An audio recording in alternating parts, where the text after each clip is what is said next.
प्रश्न है कि भारतीय संविधान में निर्वाचन संबंधी उपबंध वर्णित है। दोस्तों अगर हम बात करें चुनाव की, इलेक्शंस की, तो हम लंबे समय तक अंग्रेजों की गुलामी में रहे और उस गुलामी के दौर में हमें इलेक्शन संबंधी राइट्स नहीं थे। अगर एक समय में हमें इलेक्शन संबंधी राइट मिले भी तो वो बहुत ही सीमित मिले थे, जिसमें जो हायर क्लास के लोग होते थे वही उसमें शामिल हो पाते थे।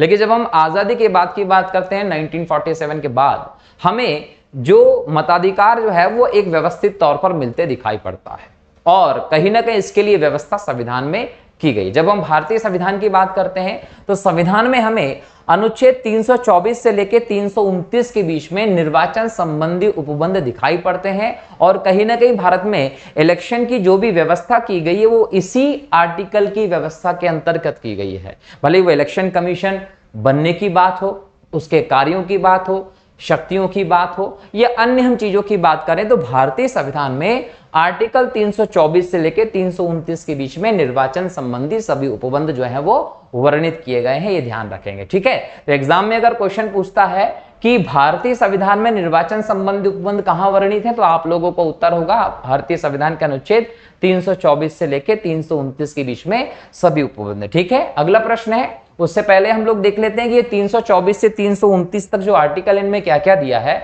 तो आर्टिकल जब 324 को देखते हैं तो इसमें चुनाव के कार्य की अधीक्षण हो, निर्देशन हो या नियंत्रण की शक्ति जो है वो निर्वाचन आयोग में निहित होगी। मतलब एक निर्वाचन आयोग बनाया जाएगा, ये भारतीय संविधान के आर्टिकल 324 में है और उसके क्या क्या बोल सकते हैं उसके अंदर शक्ति होंगी, वो सभी चीजें आर्टिकल 324 के तहत निर्वाचन आयोग को दी गई है। अगर हम 325 की बात करें तो धर्म, मूल वंश, जाति या लिंग के आधार पर किसी व्यक्ति का निर्वाचक नामावली में सम्मिलित किए जाने के लिए अपात्र नहीं होगा। मतलब हमारे देश में जाति हो, मूल वंश हो, धर्म हो या लिंग हो, इसके आधार पर किसी भी व्यक्ति को आप अपात्र घोषित नहीं करेंगे कि वो निर्वाचक नामावली में शामिल नहीं होगा। ठीक है, किसी भी प्रकार का भेदभाव शामिल नहीं किया जाएगा। 326 कहता है कि लोकसभा अथवा राज्यसभा के चुनाव वयस्क मताधिकार के आधार पर संपन्न होंगे। मतलब भारत में जो इलेक्शंस होंगे वो किस आधार पर किए जाएंगे, वयस्क मताधिकार के आधार पर, अर्थात 18 साल का हर एक व्यक्ति या उससे ज्यादा उम्र का व्यक्ति भारत में वोट डाल सकता है। तो ये आपका वयस्क मताधिकार सार्वभौमिक मताधिकार के तौर पर आप देखते हैं। इसके बारे में हम आगे डिस्कशन करेंगे। आर्टिकल 326 वयस्क मताधिकार के बारे में बात करता है। 327 कहता है कि विधानमंडलों के चुनाव के संबंध में उपबंध करने की संसद की शक्ति। याद रखिए, विधानमंडलों के चुनाव जो होंगे उनके बारे में कोई उपबंध करेंगे, उसकी संसद की शक्ति की व्यवस्था 327 में दिया गया है।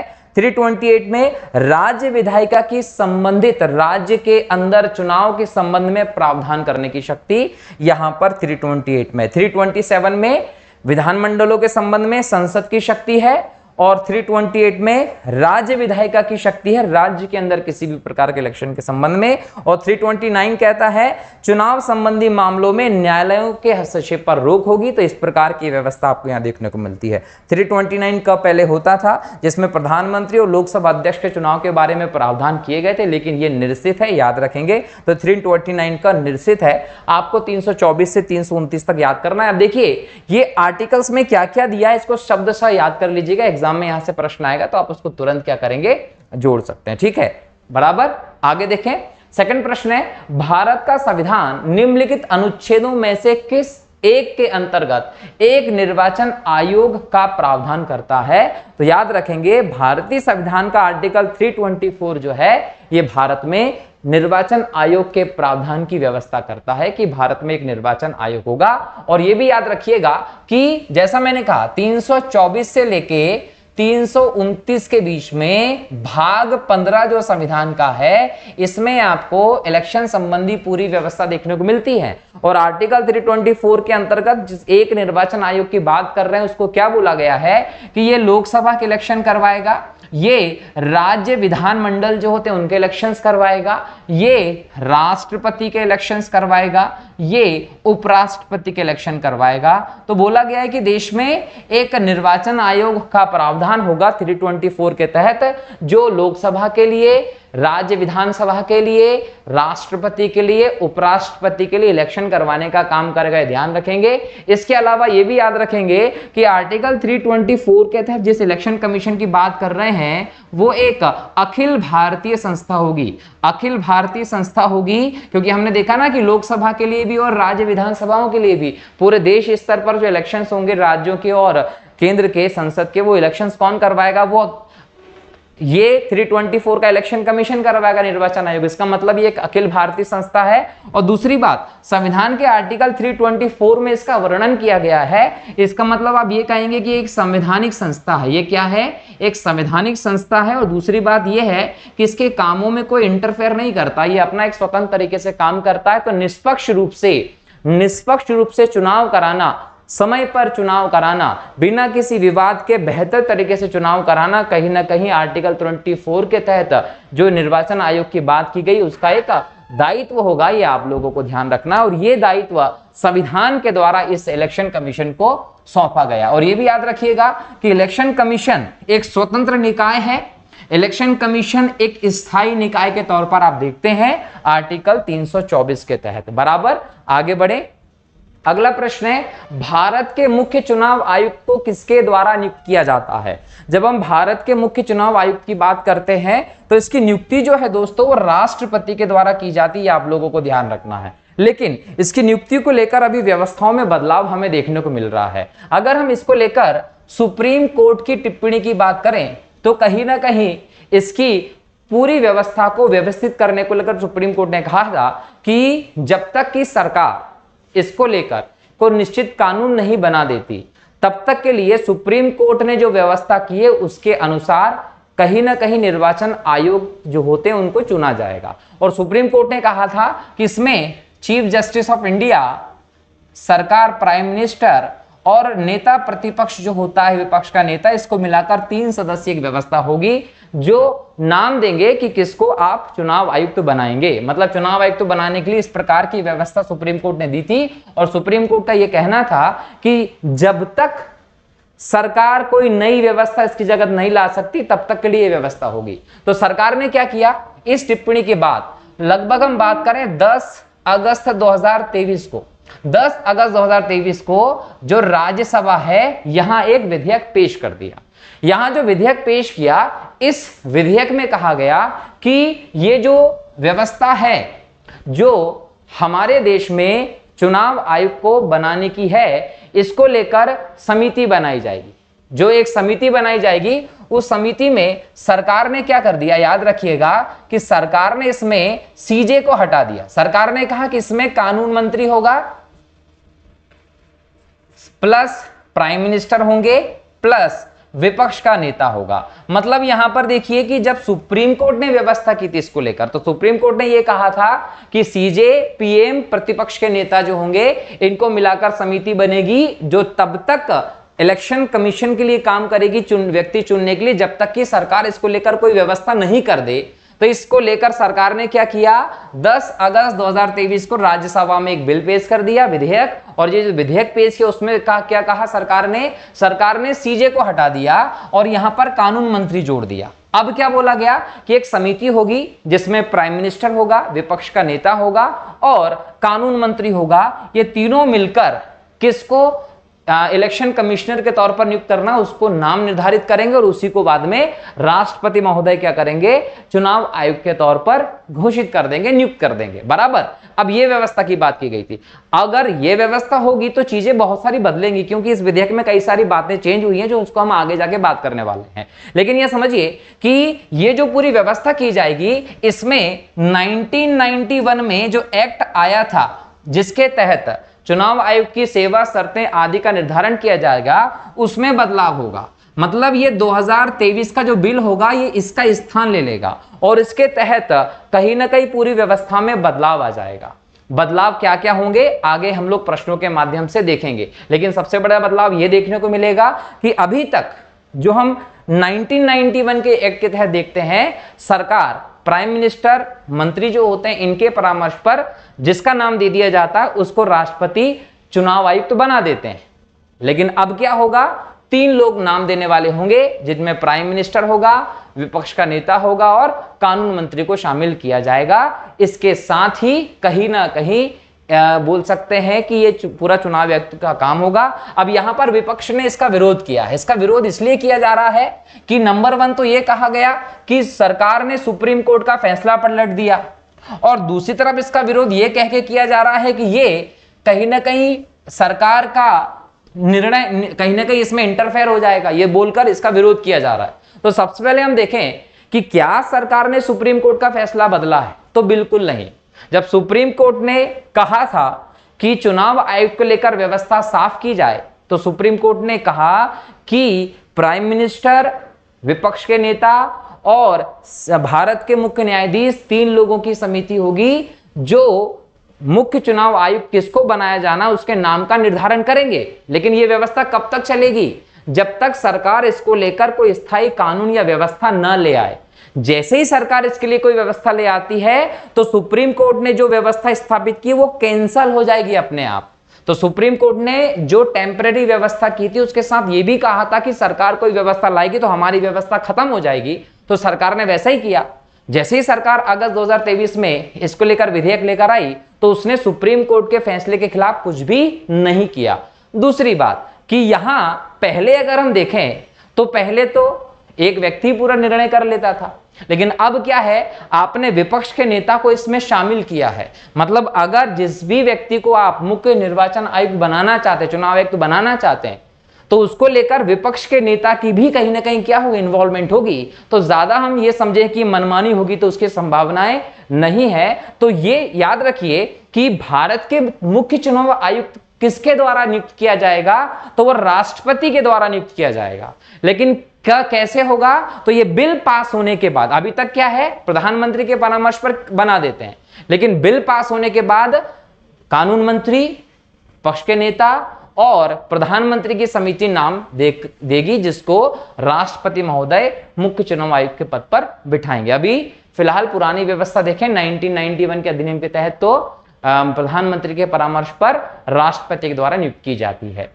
अगला प्रश्न है, मुख्य निर्वाचन आयुक्त एवं अन्य निर्वाचन आयुक्तों का कार्यकाल कितने वर्ष का होता है?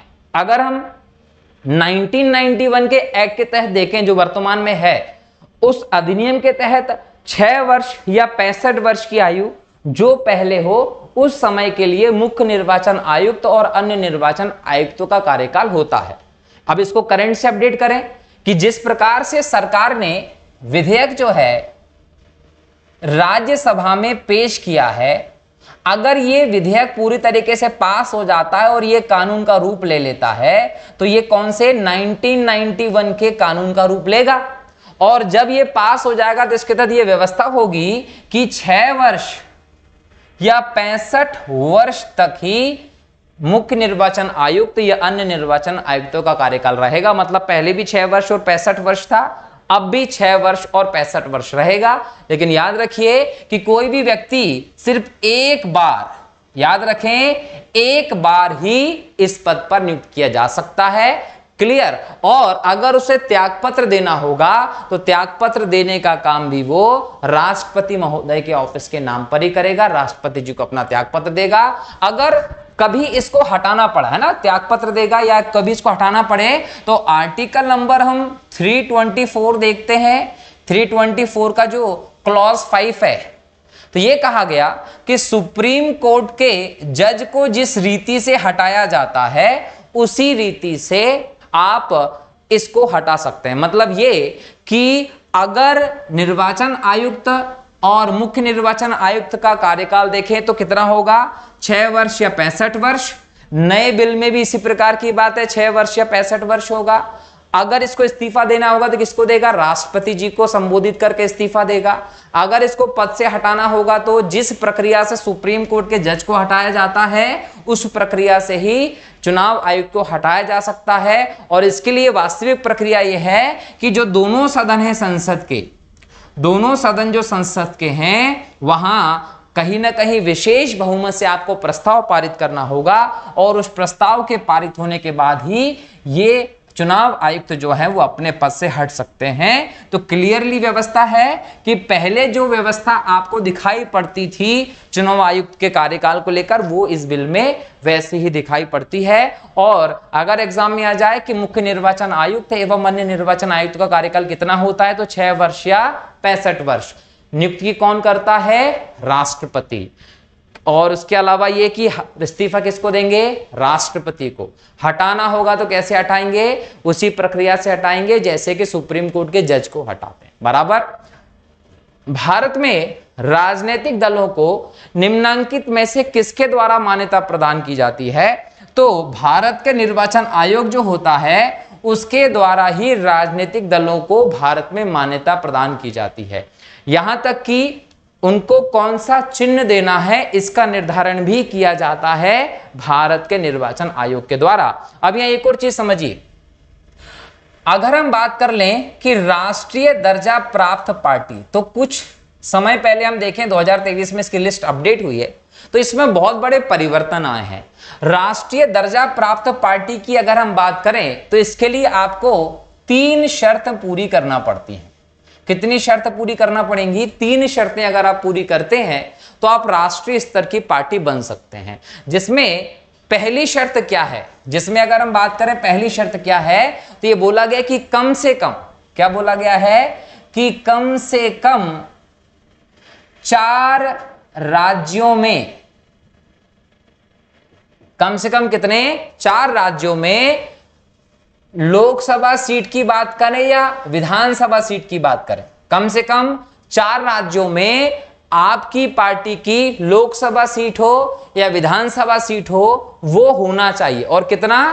कि 6% वोट हासिल करे। कितना प्रतिशत वोट हासिल करे? 6% वोट हासिल करे। मतलब पहला क्या कि कम से कम 4 राज्यों में लोकसभा की बात कर लें, विधानसभा की बात कर लें, यहां कम से कम 6% वोट हासिल जो पार्टी करेगी, कितने? कम से कम 4 राज्यों में, उस पार्टी को राष्ट्रीय पार्टी का दर्जा देंगे। अगर यह शर्त पूरी ना होगी तो याद रखिए कि कुल जो लोकसभा सीट है, जो कुल लोकसभा सीट है, उनका 2% सीटें, कितनी? 2% सीटें अगर आपके पास हैं, मतलब लगभग कितनी सीटें? 11 सीटें। कितने राज्यों में? 3 राज्यों में अगर आपने हासिल की हो तो आपकी पार्टी राष्ट्रीय पार्टी बन सकती है, बराबर। इसके अलावा अगर ये शर्त भी पूरी नहीं करते, ये शर्त भी पूरी ना करते हो, तो तीसरी शर्त पूरी होना चाहिए कि कम से कम 4 राज्यों में क्षेत्रीय पार्टी का दर्जा मिला हो। ठीक है, तो कोई भी पार्टी जो है उसको मान्यता देने का काम कौन करेगा? निर्वाचन आयोग करेगा। जब मान्यता की बात करते हैं तो हम राष्ट्रीय स्तर के दर्जे की भी बात करेंगे। तो राष्ट्रीय स्तर का दर्जा अगर किसी भी पार्टी को चाहिए तो कितने? 3 शर्तें उसको पूरा करना पड़ेगा। पहली शर्त क्या? कम से कम 4 राज्यों में लोकसभा की या विधानसभा की सीट हो, उस पे 6% वोट हासिल करने पड़ेंगे। अगर ये शर्त पूरी नहीं करते हैं तो कुल लोकसभा सीट का 2%, मतलब लगभग 11 सीटें आपके पास होना चाहिए। तीसरी बात, अगर ये शर्त और ये शर्त दोनों पूरी ना हो तो आपकी कम से कम 4 राज्यों में आपकी पार्टी को क्षेत्रीय पार्टी का दर्जा प्राप्त होना चाहिए। अगर आप ये हासिल करते होंगे तो आपकी पार्टी को राष्ट्रीय पार्टी का दर्जा मिल सकता है, और अगर आप ये हासिल नहीं करते हैं तो आपकी पार्टी को राष्ट्रीय पार्टी का दर्जा नहीं मिलने वाला है। और राष्ट्रीय पार्टी का दर्जा मिलने का मतलब आपको राष्ट्रीय स्तर पर कुछ अलग प्रकार की सुविधाएं मिलने लगती हैं, जिसमें स्टार प्रचारक हो या चुनाव में खर्च की सीमा हो, इन सभी पर आपको फायदा होता है। बहरहाल प्रश्न क्या था कि भारत में राजनीतिक दलों को निम्नांकित में से किसके द्वारा मान्यता दी जाती है? तो निर्वाचन आयोग के द्वारा दी जाती है। वोटर लिस्ट कौन तैयार करवाता है?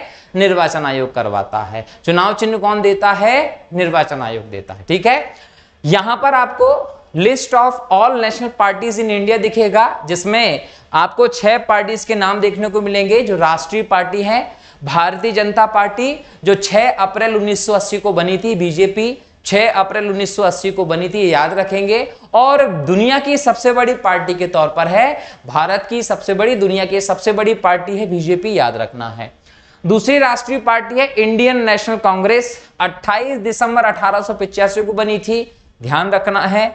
कम्युनिस्ट पार्टी ऑफ इंडिया, मार्क्सवादी कम्युनिस्ट पार्टी 7 नवंबर 1964 को बनी थी। आम आदमी पार्टी, ये बहुत बड़ा अचंबा है, आम आदमी पार्टी जो 6 नवंबर 2012 को बनी थी, वो महज 10 सालों में राष्ट्रीय पार्टी का दर्जा प्राप्त कर लेती है। तो राष्ट्रीय पार्टी की सूची में ये एक बहुत बड़ा परिवर्तन है कि आम आदमी पार्टी 6 नवंबर सन 2012 को बनती है और ये राष्ट्रीय पार्टी का दर्जा इसे मिल चुका है। बहुजन समाज पार्टी 14 अप्रैल 1984 को बनी थी और कहीं ना कहीं ये पार्टी भी राष्ट्रीय पार्टी है। नेशनल पीपल्स पार्टी 6 जनवरी 2013 को बनी थी और ये भी राष्ट्रीय पार्टी है। तो एग्जाम में क्वेश्चन आएगा, निम्नलिखित में से कौन सा राष्ट्रीय पार्टी का दर्जा प्राप्त राजनीतिक दल है? तो ये 6 नाम याद रखिएगा, ठीक है। अगला प्रश्न है, निर्वाचन आयोग को 3 सदस्यीय आयोग किस वर्ष बनाया गया? तो दोस्तों याद रखिएगा कि भारतीय निर्वाचन आयोग 25 जनवरी 1950 को बनता है और हर साल 25 जनवरी को वोटर्स डे के तौर पर भी सेलिब्रेट किया जाता है।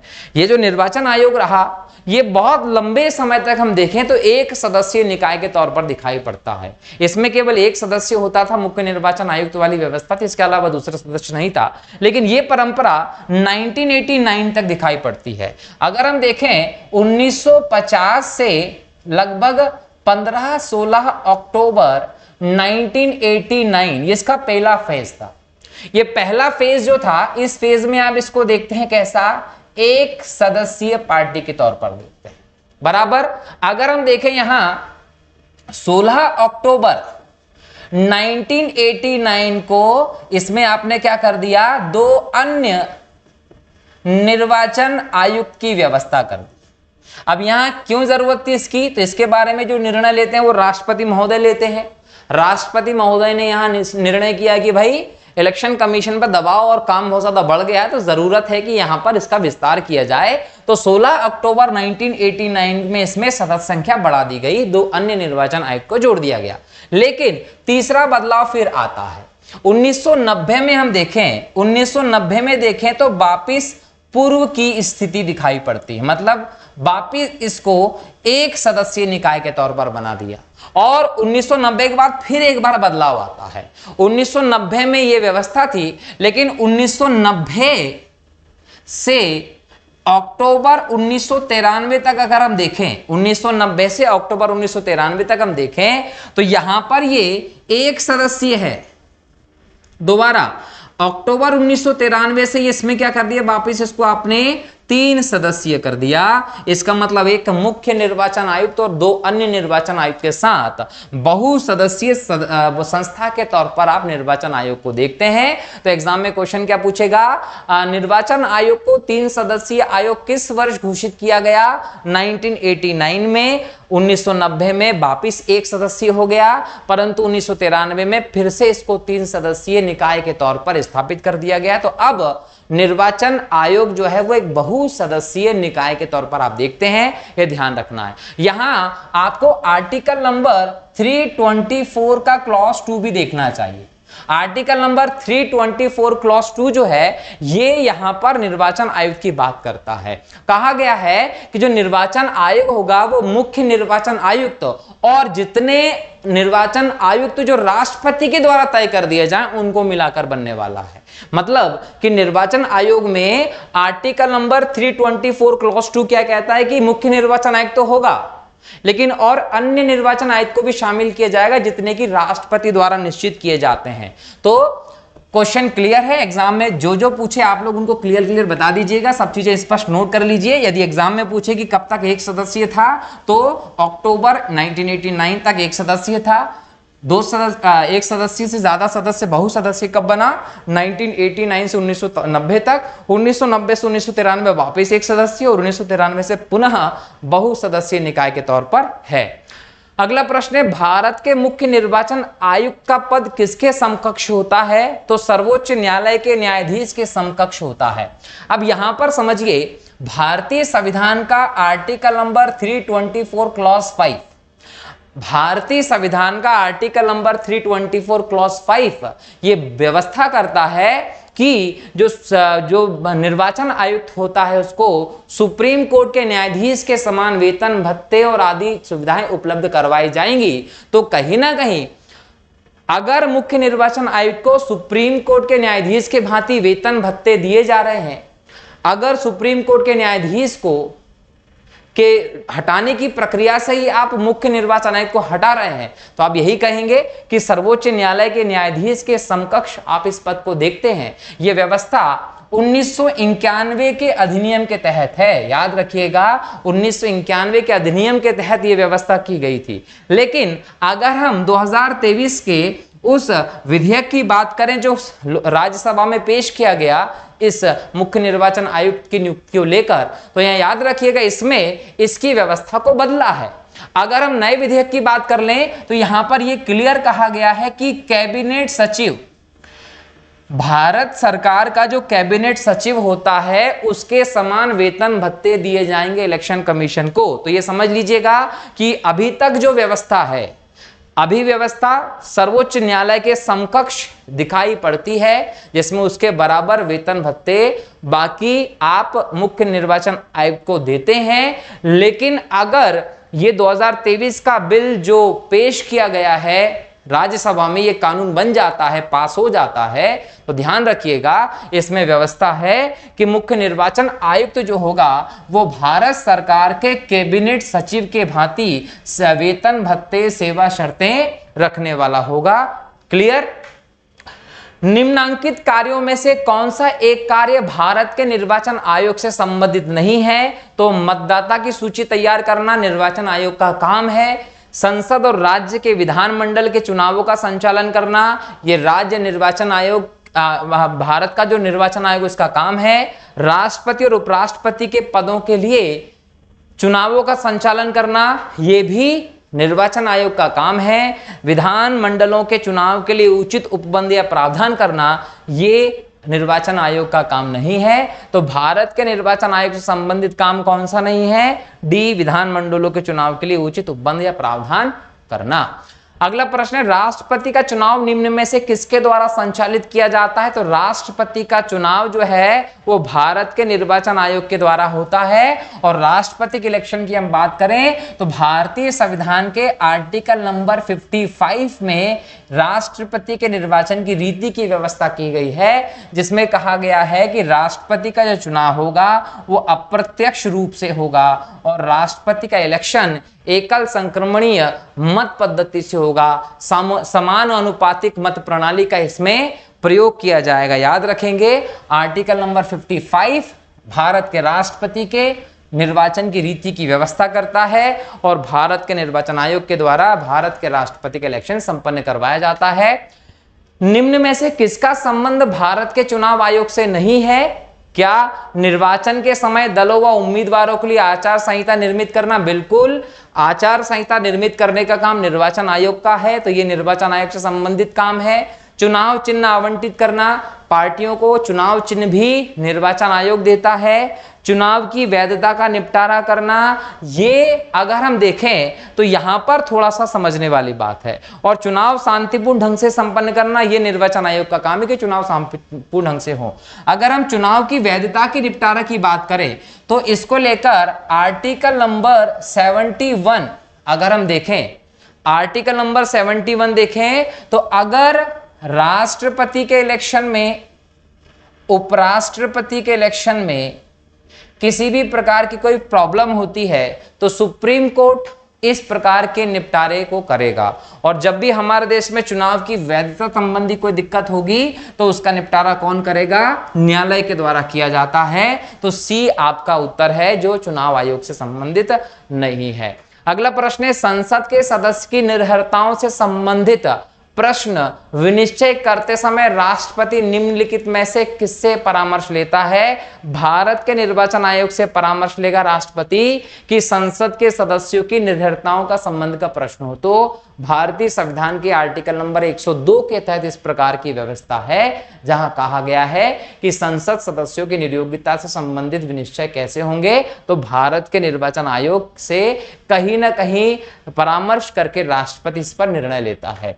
न्यायालय द्वारा अपराधी घोषित किए गए व्यक्ति को चुनाव लड़ने के लिए अयोग्य करार दिया जाता है। याद रखिए कि अगर किसी भी व्यक्ति को 2 साल या ज्यादा की सजा हो जाती है ना, अगर किसी भी व्यक्ति को न्यायालय के द्वारा 2 साल या उससे ज्यादा की सजा हो जाती है तो वो 2 साल तक तो चुनाव लड़ ही नहीं सकता, इसके अलावा प्लस 6 साल उसको चुनाव से दूर रहना पड़ेगा। मतलब टोटल 8 साल ऐसी कंडीशन में वो चला जाता है। जनप्रतिनिधि अधिनियम 1951 में लाया गया था और इस जनप्रतिनिधि अधिनियम में धारा नंबर 8 का क्लॉज 3 जो है वो इस प्रकार की व्यवस्था करता है कि अगर कोई व्यक्ति जिसे न्यायालय के द्वारा अपराधी घोषित कर दिया गया है तो वो चुनाव लड़ने के लिए अयोग्य हो जाएगा, और अगर वो चुनाव लड़ने के लिए अयोग्य हो गया तो ऐसी कंडीशन में आप लोग समझ लीजिए कि 2 साल मिनिमम अगर सजा मिलती है, ज्यादा जितनी भी हो, अगर किसी को 5 साल की सजा मिली है तो 5 + 6 मतलब वो 11 साल तक चुनाव नहीं लड़ सकता। राहुल गांधी का केस आया था, राहुल गांधी को मोदी सरनेम को लेकर गलत बोलने पर 2 साल की सजा हुई थी, तो राहुल गांधी जी पर 8 साल का प्रतिबंध लगने वाला था। हालांकि सुप्रीम कोर्ट ने उनकी सजा पर रोक लगा दी, अभी उनको निर्दोष करार नहीं दिया, रोक लगा दी। अब चूंकि उन पर रोक लगा दी तो वो दोबारा से संसद के सदस्य हो गए, लेकिन यहाँ पर निर्वाचन आयोग जो है वो इंपॉर्टेंट रूप से फैसला करता है, ध्यान रखेंगे। ठीक है, चलिए, तो ये व्यवस्था रही कि अगर कोई व्यक्ति 2 साल या उससे ज्यादा की सजा प्राप्त करता है तो उसे चुनाव लड़ने पर रोक देंगे। जैसे लालू प्रसाद यादव को चारा घोटाले में सजा हो गई थी, तो उसके बाद जो है वो बीमारी को लेकर, किडनी विडनी के ट्रांसप्लांट को लेकर पैरोल पे बाहर है, अभी वो जेल में ही है, देखा जाए तो सजा में है। भले ही वो राजनीति में यहाँ फुदकते हुए दिखाई पड़ रहे हैं, लेकिन वो अपराधी हैं। ठीक है, तो उन पर भी प्रतिबंध लगाया, वो राजनीति में नहीं आ सकते। निम्न में कौन भारत के मुख्य चुनाव आयुक्त तो नहीं रहे? याद रखिएगा, यहां पर अगर हम देखें बी.एन. झा भारत के मुख्य चुनाव आयुक्त कभी नहीं रहे। अगर हम देखें टी.एन. शेषन 1990 से लेकर 1996 का जो दौर रहा, यहां टी.एन. शेषन दिखाई पड़ते हैं। अगर हम बात करें टंडन की तो 2004-2005 में हमें बी.बी. टंडन दिखाई पड़ते हैं। और अगर हम बात करें संपत की तो संपत जी जो हैं वो 2012 से लेकर 2015 तक हमें चुनाव आयुक्त दिखाई पड़ते हैं। तो मुख्य चुनाव आयुक्त के तौर पर टी.एन. शेषन का कार्यकाल 1990 का रहा। टी.एन. शेषन 10वें थे। टी.एन. शेषन कौन से नंबर के थे? 10वें थे। टंडन जो थे वो 14वें नंबर के थे, और संपत जो थे वे 18वें नंबर के थे। इनका नंबर भी याद रख लीजिएगा कि संपत जो थे वो 18वें नंबर के आयुक्त थे, टंडन जो थे वो 14 नंबर के आयुक्त थे, और टी.एन. शेषन जो थे वो 10वें नंबर के थे। जबकि बी.एन. झा भारत में मुख्य चुनाव आयुक्त कभी नहीं रहे। इनके डेट्स भी याद रख लीजिएगा, कभी कभी डेट्स एग्जाम में दे देता। ठीक है, चलिए आगे बढ़े। अगला प्रश्न है, भारतीय निर्वाचन आयोग के प्रथम मुख्य चुनाव आयुक्त कौन थे? तो याद रखेंगे सुकुमार सेन। जब भारत का निर्वाचन आयुक्त बनता है, कब? 25 जनवरी 1950 को। उसके बाद सुकुमार सेन जी जो रहे, इनको भारतीय निर्वाचन आयोग का प्रथम मुख्य चुनाव आयुक्त बनाया गया था। और यह भी याद रखिएगा कि ये कहां से थे? तो सुकुमार सेन साहब का संबंध बंगाल से था, और इनकी सेवाओं के लिए 1954 में सरकार ने इन्हें पद्म विभूषण सम्मान से भी सम्मानित किया था। ठीक है, भारत के निर्वाचन आयोग का उल्लेख संविधान के किस भाग में है? तो भाग 15 में आर्टिकल 324 से 329 के बीच में भारत के निर्वाचन आयोग का प्रावधान है। ठीक है, अगला प्रश्न है, भारत की प्रथम महिला मुख्य निर्वाचन आयुक्त कौन थी? तो याद रखेंगे वी.एस. रमा देवी 1990 से 92 के बीच में भारत की पहली महिला मुख्य निर्वाचन आयुक्त रही थी। ठीक है, तो वी.एस. रमा देवी का नाम याद रखेंगे कि ये 1990 से 1992 के आसपास तक रही थी।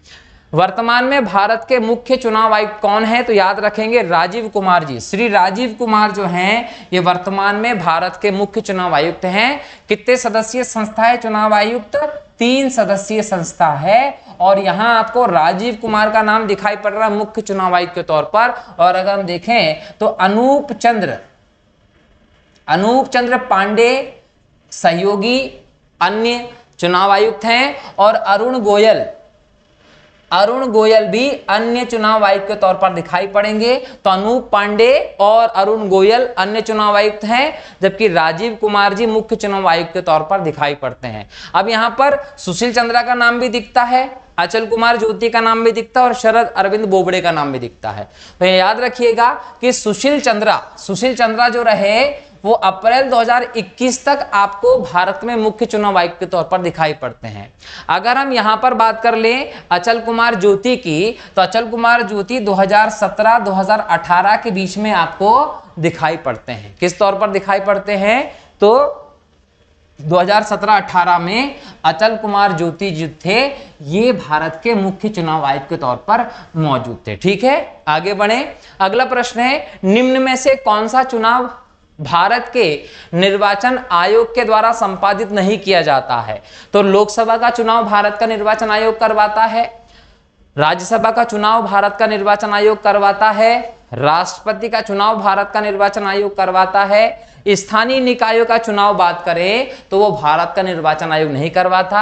अगर हम स्थानीय निकायों की बात करें तो स्थानीय निकाय में आपको एक तरफ दिखेगा पंचायत, तो पंचायत का चुनाव आर्टिकल 243 के अंतर्गत है।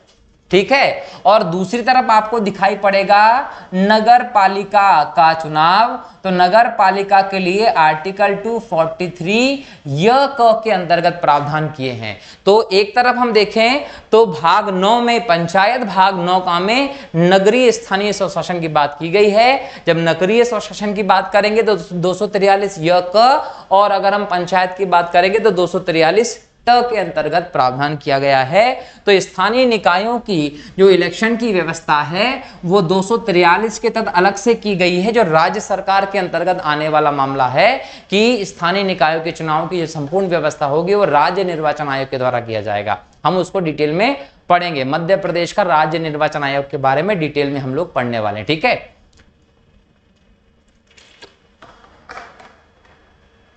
अगला प्रश्न है, मुख्य चुनाव आयुक्त को पदच्युत करने का कैसे किया जा सकता, मतलब मुख्य चुनाव आयुक्त को पद से कैसे हटाया जा सकता है? तो देखिए, संसद के दोनों सदनों के 2/3 बहुमत से उस प्रक्रिया द्वारा जो सर्वोच्च न्यायालय के न्यायाधीशों पर लागू होती है। ए और बी दोनों बिल्कुल सही। सर्वोच्च न्यायालय के न्यायाधीश को हटाने वाली प्रक्रिया से आप मुख्य चुनाव आयुक्त को पद से हटा सकते हैं, और इसके लिए संसद के दोनों सदन के द्वारा आपको स्पष्ट बहुमत से 2/3 बहुमत से आपको प्रस्ताव पास करना पड़ेगा। अगर हम यहां देखें तो आर्टिकल नंबर 324 का क्लॉज 5 जो है वो मुख्य निर्वाचन आयुक्त को हटाने की जिक्र करता है। तो एग्जाम में अगर पूछ लें कि मुख्य चुनाव आयुक्त को हटाने की जो व्यवस्था है वो भारत के कौन से आर्टिकल में, संविधान के, तो बोलेंगे 324 क्लॉज 5 के अंतर्गत ये व्यवस्था की गई है। ठीक है, अगला प्रश्न है, भारत के अन्य निर्वाचन आयुक्तों को किसके द्वारा हटाया जाता है? तो याद रखिएगा कि मुख्य निर्वाचन आयुक्त के परामर्श पर राष्ट्रपति के द्वारा अन्य निर्वाचन आयुक्त को हटा सकते हैं। इसकी प्रावधान भी आर्टिकल 324 के क्लॉज 5 के तहत है। भारतीय संविधान के आर्टिकल 324 के क्लॉज 5 में क्लियर मेंशन किया गया है कि अगर भारत के अन्य निर्वाचन आयुक्त को हटाना होगा तो मुख्य निर्वाचन आयुक्त जो होता है उसके परामर्श पर राष्ट्रपति उसको हटा सकता है। याद रखिएगा कि एक स्वतंत्र पद है, यह राष्ट्रपति के द्वारा हटाया जाता है, राष्ट्रपति के द्वारा नियुक्त किया जाता है, लेकिन राष्ट्रपति के प्रसाद पर्यंत पद धारण नहीं करते, यह ध्यान रखिएगा। निम्नलिखित कथनों पर विचार कीजिए। भारत का निर्वाचन आयोग 5 सदस्यीय है? बिल्कुल नहीं, 3 सदस्यीय। तो ये गलत हो गया। संघ का गृह मंत्रालय आम चुनाव और उपचुनाव दोनों के लिए चुनाव कार्यक्रम तय करता है। निर्वाचन आयोग मान्यता प्राप्त राजनीतिक दलों के विभाजन या विलय से संबंधित विवाद को निपटारा करता है। तो ये दोनों गलत हैं, क्योंकि यह संघ का गृह मंत्रालय नहीं करता, यह इलेक्शन कमीशन का नाम आता है। इसका मतलब सी वाला केवल 3 जो है वो आपका सही उत्तर होगा। भारत के निर्वाचन आयोग के निम्नलिखित में से कौन से कृत्य हैं? लोकसभा के अध्यक्ष, उपाध्यक्ष तथा राज्यसभा के उपसभापति के पदों के लिए निर्वाचन करवाना, नगर पालिका और नगर निगमों के लिए निर्वाचन करवाना, निर्वाचनों से उत्पन्न सभी संदेह और विवादों का निपटान करना। तो याद रखिएगा इनमें से कोई नहीं आपका सही उत्तर होगा, क्योंकि ये कोई काम निर्वाचन आयोग नहीं करवाता। अगर हम बात करें लोकसभा के अध्यक्ष की, तो भारतीय संविधान के आर्टिकल 93 के तहत इसके प्रावधान किए गए। अध्यक्ष उपाध्यक्ष के प्रावधान कहां है? आर्टिकल 93 में। अगर हम उपसभापति के बारे में बात करें तो संविधान के आर्टिकल 89 के अंतर्गत राज्यसभा के उपसभापति के बारे में व्यवस्था की गई है। अगर हम यहाँ नगर पालिका और नगर निगम के बारे में बात करें तो नगर पालिकाओं के बारे में भारतीय संविधान के भाग 9 का में आर्टिकल 243 में व्यवस्था है। ठीक है, तो ये पूरी की पूरा सिस्टम आपको वहां देखने को मिलेगा। इसके अलावा निर्वाचनों से उत्पन्न सभी संदेह संबंधी विवादों का निपटारा इलेक्शन कमीशन के अंतर्गत नहीं आएगा, ये ध्यान रखेंगे। इसके लिए न्यायालय आपको जाना पड़ेगा। तो इनमें से कोई नहीं आपका सही उत्तर होता है। ठीक, भारत के निर्वाचन आयोग के कार्य हैं संसद एवं राज्य विधानमंडलों के सभी चुनाव कराना, बिल्कुल सही। राष्ट्रपति और उपराष्ट्रपति पदों के लिए चुनाव कराना, बिल्कुल सही। किसी राज्य में स्वतंत्र एवं निष्पक्ष चुनाव के लिए अनुकूल दशा न होने पर राष्ट्रपति शासन लगाए जाने की संतुष्टि करना। तो यह समझिए, राष्ट्रपति शासन की संतुष्टि कौन करता है? राज्यपाल। अगर किसी राज्य में संविधान के अनुसार शासन नहीं चल रहा है तो भारतीय संविधान के आर्टिकल 356 के तहत वहां राष्ट्रपति शासन लगाने की जो अनुशंसा है वो भारत के राष्ट्रपति के से राज्यपाल के द्वारा की जाती है। मतलब राज्यपाल को यह विश्वास हो जाना चाहिए कि संविधान के हिसाब से राज्य का शासन राज्य सरकार चलाने में सक्षम नहीं है, तो यहां राज्यपाल आएगा। इसका मतलब ये वाला कथन नहीं मिलेगा। मुख्य निर्वाचन सूचियां तैयार कराने का कार्य, निरीक्षण निर्देशन नियंत्रण का कार्य निर्वाचन आयोग करता है। तो ये भी सही है निर्वाचन आयोग के कार्यों में, ये भी सही है निर्वाचन आयोग के कार्यों में, और ये भी सही है निर्वाचन आयोग के कार्यों में। मतलब 1, 2 और 4 आपका सही उत्तर हो जाएगा। ठीक है, निम्नलिखित कथनों पर विचार कीजिए। मुख्य चुनाव आयुक्त और अन्य चुनाव आयुक्तों को समान अधिकार प्राप्त है परंतु वेतन में असमानता नहीं, सभी को एक समान व्यवस्था है। ठीक है, इसका मतलब ये गलत है। मुख्य चुनाव आयुक्त वही वेतन पाने का अधिकार है जितना उच्चतम न्यायालय के न्यायाधीशों को दिया जाता है। अगर हम यहां 1991 के एक्ट के तहत वर्तमान व्यवस्था को देखें तो यही सिस्टम है। ये सही है कि मुख्य चुनाव आयुक्त तो वही वेतन पाने का अधिकार है जितना उच्चतम न्यायालय के न्यायाधीश को दिया जाता है। लेकिन 2023 का जो संशोधन विधेयक लेकर आप आए हैं, जो 1991 के एक्ट का स्थान लेगा, वो कहीं ना कहीं याद रखिए, वो कहता है कि यहां कैबिनेट सचिव के समान वेतन भत्ते दिए जाएंगे। तो बदलाव हो जाएगा अगर ये पास हो गया था, और पास नहीं हुआ तो वर्तमान में क्या है, 1991 के एक्ट के तहत सुप्रीम कोर्ट के न्यायाधीश के समान मिलता है। तो ये सही है। मुख्य चुनाव आयुक्त को उच्चतम न्यायालय के किसी न्यायाधीश को हटाने के तरीके और कारणों के अतिरिक्त किसी अन्य तरीके और कारण से पद से नहीं हटाया जा सकता। याद रखिए, जरूरी नहीं है, किसी और पद से भी आप हटा सकते हैं। लेकिन यहां बिल्कुल ये व्यवस्था है कि जिस व्यवस्था के तहत उच्चतम न्यायालय के न्यायाधीश को हटाया जाता है उसी व्यवस्था के तहत आप मुख्य निर्वाचन आयुक्त को भी हटा सकते हैं। तो ये भी आपको सही प्रतीत होता है। चुनाव आयुक्त का कार्यकाल उनके पदभार संभालने की तारीख से 5 वर्ष अथवा 62 वर्ष के लिए होता है, ऐसा नहीं है। ये 6 वर्ष का होता है और 65 वर्ष जो पहले हो जाए उतना। इसका मतलब 2 और 3 सही है, तो 2 और 3 यहां सही है और पहला और चौथा गलत है, उसको आप शामिल नहीं करेंगे। ये जो हम पढ़ रहे हैं दोस्तों, ये डिटेल में हम लोग देख रहे हैं। तो इन क्वेश्चंस को आप लोगों को समझना है कि किस प्रकार से ये चीजें आ रही हैं। आपका डिटेल्ड है, ये आपको सब चीजें पढ़ना है कि अगर मुख्य चुनाव आयुक्त और अन्य चुनाव आयुक्त को समान अधिकार प्राप्त है तो मिलने वाले वेतन में असमानता है, तो वेतन में असमानता नहीं, सभी को समान मिलता है ना। ऐसे आपको फैक्ट्स पढ़ने पड़ेंगे। ठीक है, अगला प्रश्न है, भारत के निर्वाचन आयोग की शक्तियां एवं कार्यों के संबंध में निम्नलिखित कथनों पर विचार कीजिए। आयोग की शक्तियों एवं कार्यों के संबंध में निम्नलिखित कथनों पर विचार करना है। निर्वाचन की नामावली तैयार करना व योग्य मतदाताओं को पंजीकृत करना, बिल्कुल ये निर्वाचन आयोग करता है।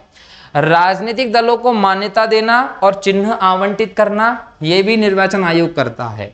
निर्वाचन के समय दलों एवं उम्मीदवारों के लिए आचार संहिता तैयार करना, यह भी करता है। मतलब 1, 2, 3 तीनों सही हैं। उत्तर हो जाएगा आपका डी बराबर।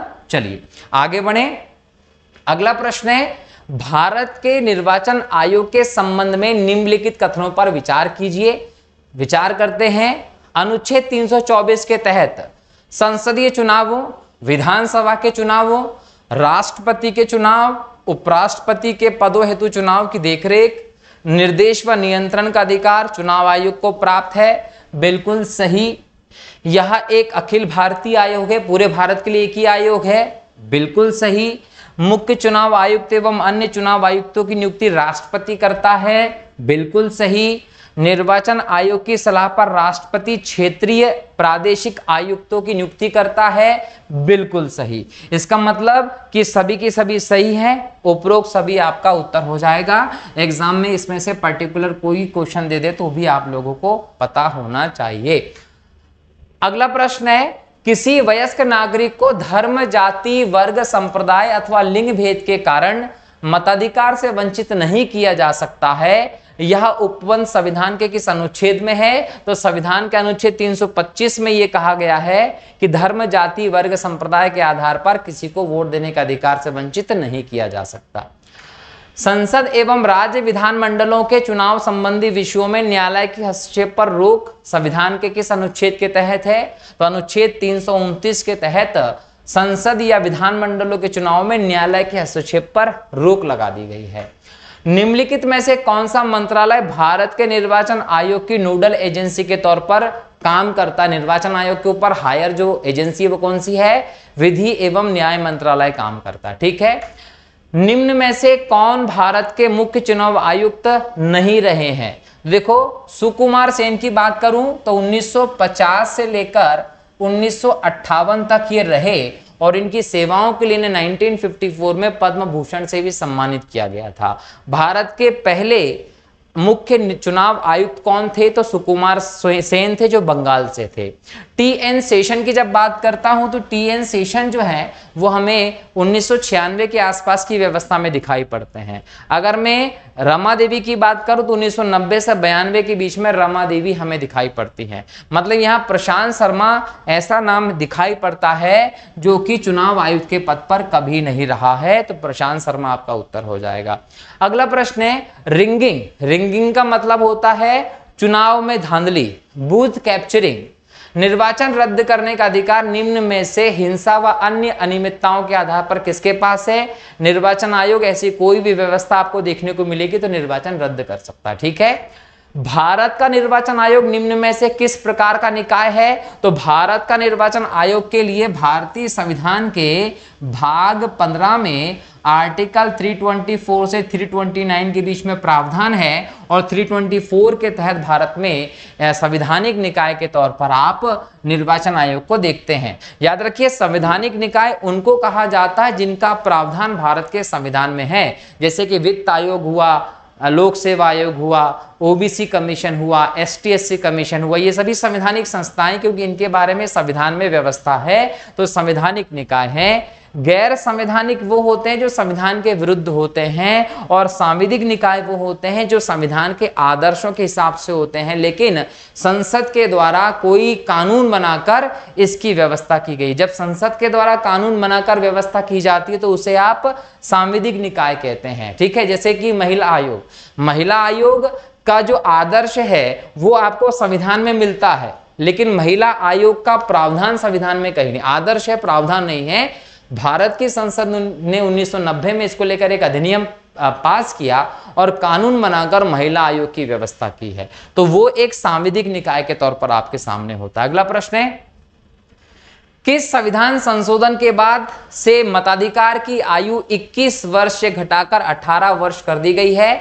61वें संविधान संशोधन अधिनियम 1988, 61वें संविधान संशोधन अधिनियम 1988 के माध्यम से 21 वर्ष की जगह पर 18 वर्ष वोट डालने की आयु कर दी है। अगर हम 1950-51 की बात करें तो याद रखिएगा कि जो जनप्रतिनिधि कानून बना था, उस जनप्रतिनिधि कानून के अंतर्गत भारत में वोट डालने की उम्र 21 साल या उससे ज्यादा हुआ करती थी, लेकिन 1988 की हम बात करें, इस समय संशोधन किया गया और संशोधन करके 61वें संविधान संशोधन के माध्यम से यह व्यवस्था की गई कि अब भारत में 18 वर्ष या उससे ज्यादा उम्र का कोई भी व्यक्ति जो होगा वो वोट डाल पाएगा और इसे ही आप वयस्क आयु मानते हैं और जो इस आयु में वोट डालता है उससे वयस्क मताधिकार का अधिकार प्राप्त होता है। ठीक है, अगला प्रश्न है, जन प्रतिनिधित्व अधिनियम 1951 संविधान के किस अनुच्छेद के तहत संसद द्वारा पारित किया गया है? तो संविधान के अनुच्छेद 327 के तहत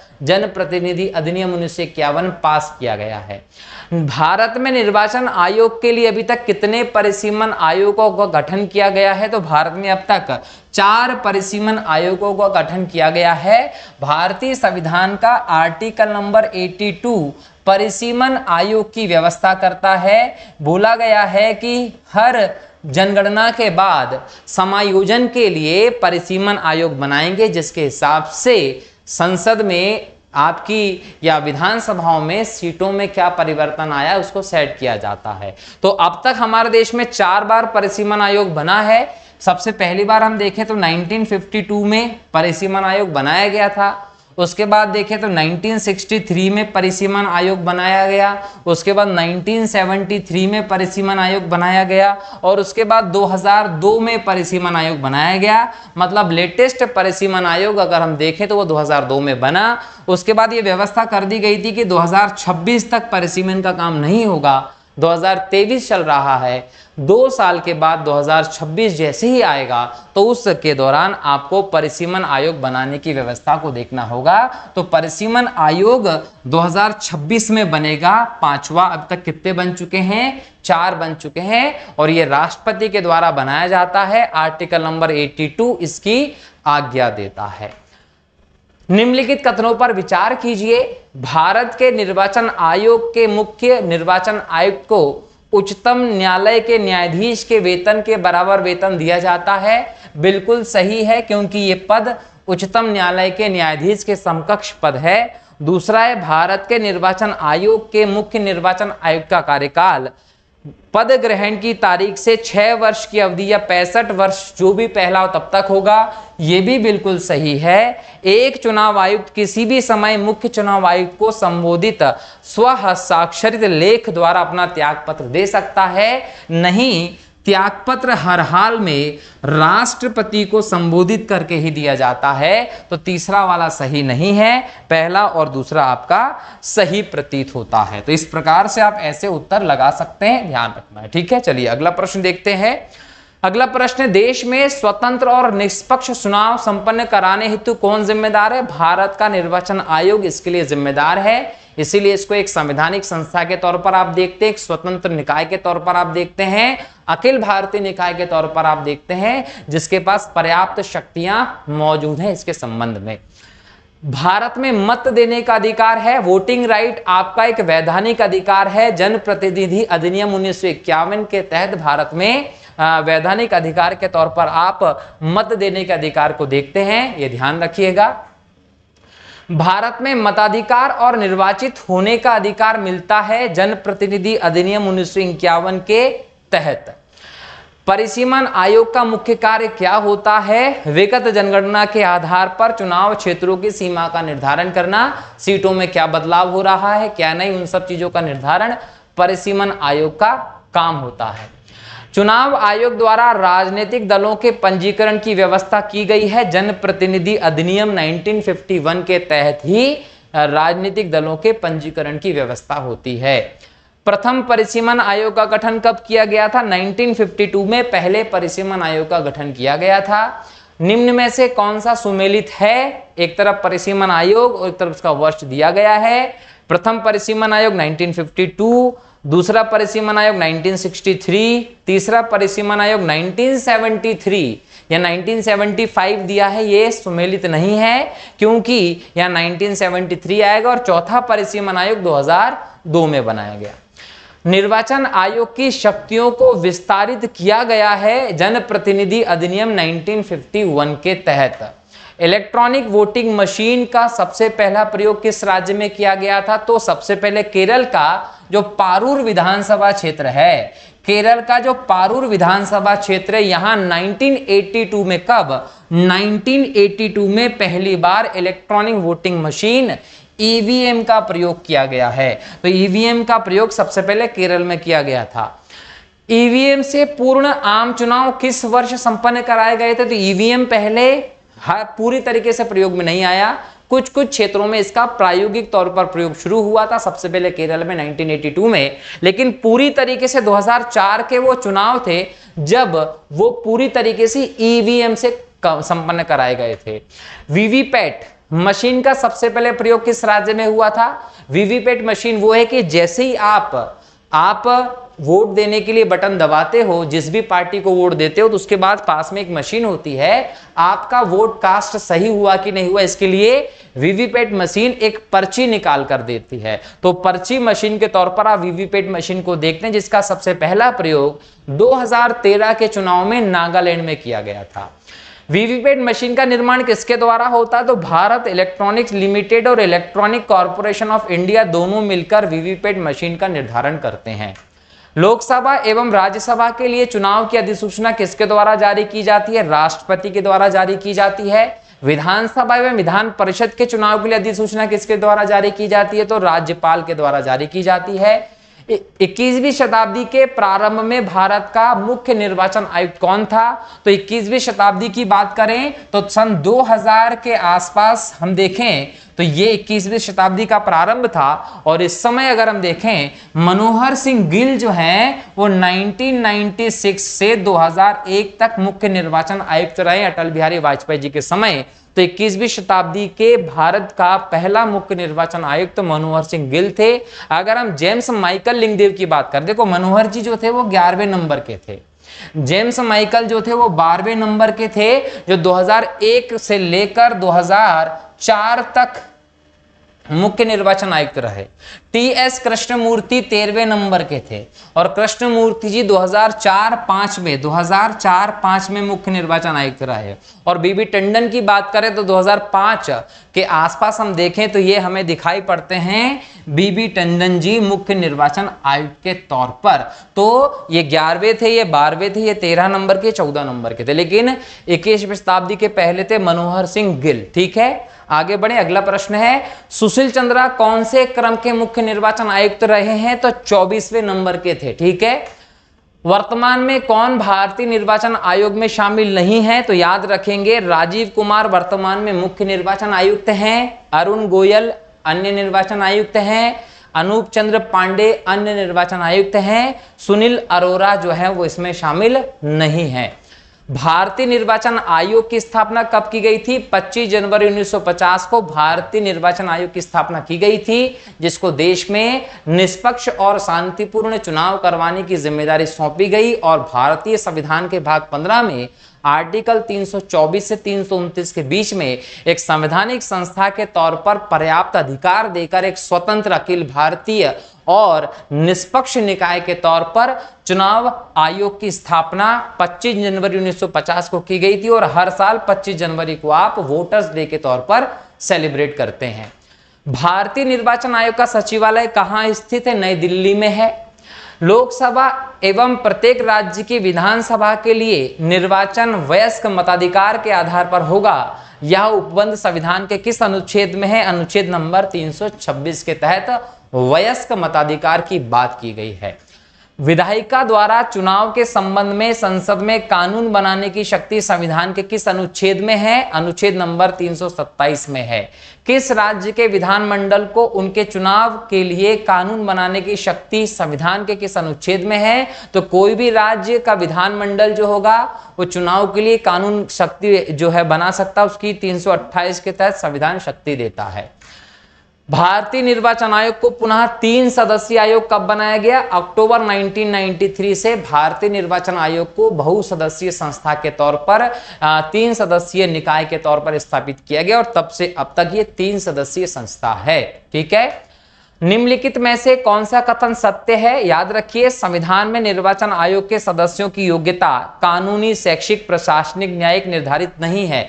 बिल्कुल सही। सिंपल है कि सुप्रीम कोर्ट के न्यायाधीश के समकक्ष इसको माना गया है, तो कानूनी हो या शैक्षिक, प्रशासनिक हो या न्यायिक, कोई भी इनकी योग्यता निर्धारित नहीं की गई है। संविधान में चुनाव आयोग के सदस्यों का कार्यकाल निर्दिष्ट नहीं किया गया। बिल्कुल, संविधान में किसी भी आर्टिकल में चुनाव आयोग के सदस्यों का कार्यकाल नहीं बताया गया। यह राष्ट्रपति के द्वारा निर्धारित होता है, जो कि कहीं ना कहीं अधिनियमित है संसद के द्वारा, और यह तय किया गया है कि 6 वर्ष या 65 वर्ष तक इनका कार्यकाल होता है। संविधान में सेवानिवृत्त चुनाव आयुक्त को सरकार द्वारा किसी और नियुक्ति से वंचित नहीं किया गया। देखो, संविधान में नहीं किया गया, लेकिन अगर हम नए व्यवस्था की बात करें जो अगस्त में 2023 में राज्यसभा में बिल पेश किया गया, उसमें यह कहा गया है कि कोई भी व्यक्ति एक ही बार चुनाव आयुक्त बन सकता है। तो यहां उपरोक्त सभी वर्तमान स्थिति के हिसाब से सही होंगे। भारतीय निर्वाचन आयोग के मुख्य निर्वाचन आयुक्तों एवं अन्य निर्वाचन आयुक्त के वेतन भत्ते किस निधि से दिए जाते हैं? तो भारत की संचित निधि से इनके समस्त खर्चे होते हैं। भारतीय संविधान के आर्टिकल नंबर 266 क्लॉज 1 के तहत ये कहा गया है कि भारत सरकार का जो भी पैसा होता है वो पूरा के पूरा पैसा संचित निधि के तौर पर सेव होता है, और कहीं भी अगर आप खर्च करते हैं संवैधानिक पदों पर तो संचित निधि से उसका पेमेंट किया जाता है। निर्वाचन आयोग का जो पद है वो एक संवैधानिक पद है। भारत के संचित निधि से इसके समस्त खर्चों की पूर्ति की जाती है। अन्य निर्वाचन आयुक्तों एवं प्रादेशिक आयुक्तों को किसकी सिफारिश पर राष्ट्रपति पद से हटा सकता है? तो अन्य निर्वाचन आयुक्तों को या प्रादेशिक निर्वाचन आयुक्तों को हटाने की शक्ति राष्ट्रपति के पास है। ये इस्तीफा भी राष्ट्रपति को देते हैं, लेकिन इसके लिए मुख्य निर्वाचन आयुक्त की सिफारिश के आधार पर ही हटा सकता है। मुख्य निर्वाचन आयुक्त को पद से हटाने संबंधी उपबंध संविधान के किस अनुच्छेद में है? तो भारतीय संविधान के अनुच्छेद 324 के क्लॉज 5 में मुख्य निर्वाचन आयुक्त को पद से हटाने का प्रावधान है, और उसमें क्लियर कहा गया है कि सुप्रीम कोर्ट के मुख्य न्यायाधीश को जिस रीति से हटाया जाता है उसी रीति से मुख्य निर्वाचन आयुक्त को भी हटाया जाएगा। जिले में प्रत्येक निर्वाचन क्षेत्र के लिए निर्वाचन अधिकारी व प्रत्येक मतदान केंद्र के लिए पीठासीन अधिकारी की नियुक्ति कौन करता है? तो याद रखिएगा कि अगर हम देखें तो यहाँ जिला निर्वाचन अधिकारी जो होगा, कलेक्टर जो होता है, वो प्रत्येक मतदान केंद्र के लिए पीठासीन अधिकारी की नियुक्ति करता है और निर्वाचन अधिकारी की नियुक्ति करता है। तो निम्न लेवल पर हम देखें तो जिला निर्वाचन अधिकारी कलेक्टर होता है जो इसकी नियुक्ति का काम करता है। राज्य स्तर पर चुनाव आयोग की सहायता कौन करता है? तो राज्य स्तर पर चुनाव आयोग की सहायता मुख्य निर्वाचन अधिकारी करता है। ध्यान रखेंगे, क्योंकि राज्य के बारे में ज्यादा जानकारी होती नहीं है, तो सब चीजें बताने का काम मुख्य निर्वाचन अधिकारी का होता है। मुख्य निर्वाचन अधिकारी की नियुक्ति कौन करता है? तो मुख्य निर्वाचन अधिकारी की नियुक्ति मुख्य निर्वाचन आयुक्त राज्य सरकार की सलाह पर करता है। प्रादेशिक आयुक्तों की नियुक्ति किसके द्वारा होती है? तो भारतीय संविधान के आर्टिकल 324 के क्लॉज 4 के तहत राष्ट्रपति प्रादेशिक आयुक्तों की नियुक्ति करता है, और इसके लिए भारत के मुख्य निर्वाचन आयुक्त का परामर्श लिया जाता है।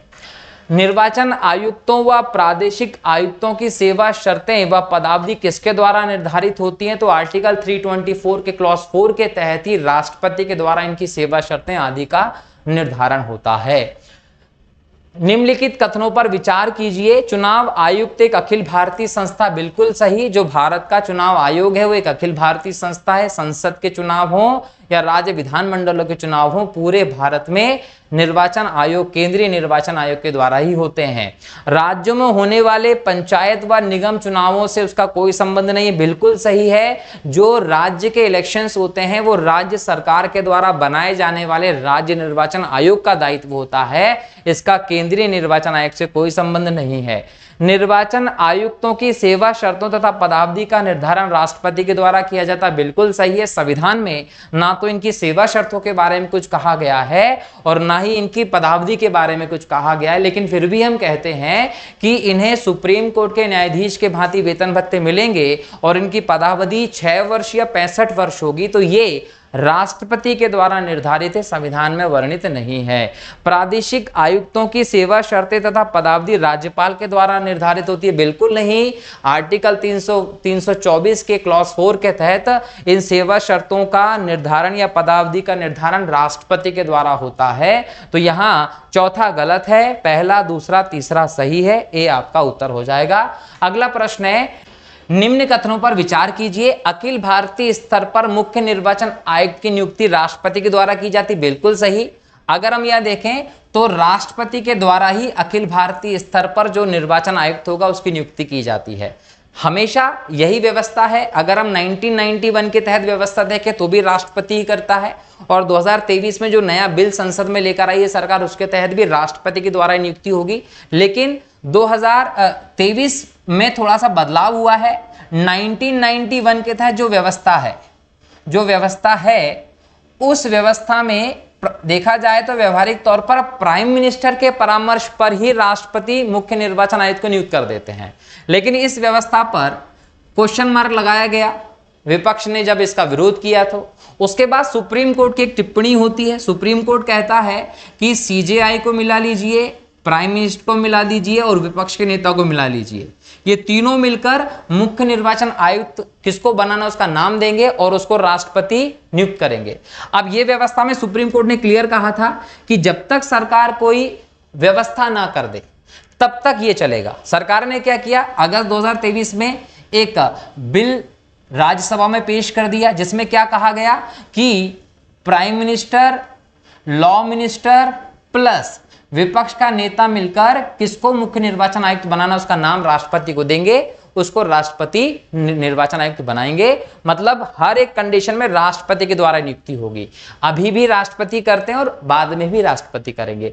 प्रादेशिक स्तर पर प्रादेशिक आयुक्त की नियुक्ति राष्ट्रपति के द्वारा की जाती है, बिल्कुल सही। मुख्य निर्वाचन आयुक्त के परामर्श पर राष्ट्रपति के द्वारा की जाती है। मुख्य निर्वाचन अधिकारी की नियुक्ति मुख्य निर्वाचन आयुक्त करता है, बिल्कुल सही बात है। और उप निर्वाचन आयुक्त सिविल सेवा से कार्यकाल व्यवस्था के आधार पर चुने जाते हैं, तो ये भी सही है। मतलब उपरोक्त सभी जो है वो आपका यहां सही उत्तर मिलता है। ठीक है, आगे देखते हैं। अगला प्रश्न है, निम्नलिखित कथनों पर विचार कीजिए। मुख्य निर्वाचन आयुक्त को उस रीति से हटाया जा सकेगा जिस प्रकार उच्च न्यायालय के न्यायाधीश को हटाया जाता है, बिल्कुल सही है। मतलब कि उच्चतम न्यायालय के न्यायाधीश के समकक्ष ये पद है। अगर 2023 का ये बिल पास हो गया तो याद रखिएगा कि हटाया तो जाएगा इसी रीति से, लेकिन कैबिनेट सचिव के समकक्ष पद हो जाएगा मुख्य निर्वाचन आयुक्त का। जो वेतन भत्ते वगैरह सब होते हैं वो केंद्र सरकार के कैबिनेट सचिव के समान मिलने लगेंगे। अन्य निर्वाचन आयुक्त को मुख्य निर्वाचन आयुक्त की सिफारिश पर हटाया जा सकता, बिल्कुल हटाएगा, लेकिन हटाने का काम राष्ट्रपति का होगा। मुख्य निर्वाचन आयुक्त व अन्य निर्वाचन आयुक्त अपना त्यागपत्र राष्ट्रपति को संबोधित कर दे सकते हैं, बिल्कुल सही है। राष्ट्रपति को संबोधित करके अपना त्यागपत्र दे सकते हैं। भारतीय संविधान के आर्टिकल 324 क्लॉज 5 में यह व्यवस्था की गई है। ठीक है, अगला प्रश्न है, भारत के निर्वाचन आयोग के शक्ति व कार्य की प्रकृति है। प्रशासनिक अधिकार इसके पास है, किस प्रकार से कौन कौन अधिकारी को लाना है, कैसे करना है चुनाव के समय, सभी ये डिसाइड करता है। सलाहकारी, अगर प्रादेशिक अधिकारियों को चुनना हो तो इसकी सलाह देने का काम करता है, मतलब सलाहकारी निकाय भी है। और अर्ध न्यायिक निकाय के तौर पर भी आप इसको देखते हैं। मतलब कि भारत का निर्वाचन आयोग की शक्तियां प्रशासनिक भी हैं, सलाहकारी भी हैं और अर्ध न्यायिक भी हैं, ये ध्यान रखेंगे। तो इस प्रकार से हमने आज की इस क्लास में एमपीपीएससी प्रीलिम्स के यूनिट 10 का पहला आयोग निर्वाचन आयोग केंद्रीय स्तर का खत्म किया है। इसको अच्छे से देखना है, न सिर्फ देखना है, नोट करना है और बार बार इसको सुनते चले जाइए। अगर कोई डाउट होता है, कोई क्वेश्चन उठता है तो आप उसको टेलीग्राम पे हमारे चैनल पर डायरेक्ट मैसेज करके पूछ सकते हैं। इसका पीडीएफ भी हम आप लोगों को प्रोवाइड कर सकते हैं टेलीग्राम पर, लेकिन उसके लिए आपको लिंक में जाइएगा, नीचे कमेंट बॉक्स में या डिस्क्रिप्शन बॉक्स में जाइएगा, वहाँ टेलीग्राम चैनल की लिंक है, उसको क्लिक करिए, आप हमारे टेलीग्राम चैनल से जुड़ जाएंगे और वहाँ पर आपको उसकी पीडीएफ अवेलेबल होगी। क्वेश्चंस की पीडीएफ भी अवेलेबल होगी और नोट्स की पीडीएफ भी हम आपको वहाँ पर अवेलेबल करवा देंगे। ठीक है, और करंट अफेयर से मैंने इसको पूरी तरह से कोट कर दिया है। अगर आप इसको देख लेते हैं तो मुझे नहीं लगता कि एग्जाम तक आपको इसमें कोई बदलाव करना पड़ेगा। ये पूरी व्यवस्था संशोधन के साथ आपको बता दी गई है। ऐसा कैसा आप इसको रट लीजिए, एग्जाम में क्वेश्चन अगर आता है तो इससे बाहर नहीं जाएगा। क्लियर? मिलता हूं अगले लेक्चर में मध्य प्रदेश के निर्वाचन आयोग को लेकर। तब तक के लिए बहुत बहुत शुक्रिया। जय हिंद, जय भारत, वंदे मातरम। सभी अपना ध्यान रखिए।